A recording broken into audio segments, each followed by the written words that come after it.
To set account as public in TikTok in Android phone, open TikTok app, tap TikTok to open,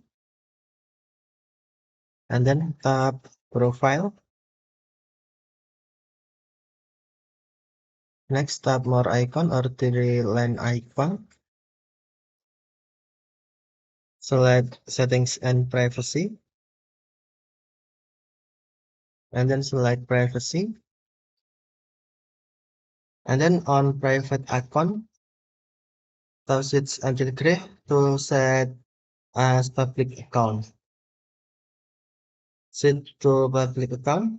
Anyone will be able to follow you, view your public spots, and answer your questions from public posts.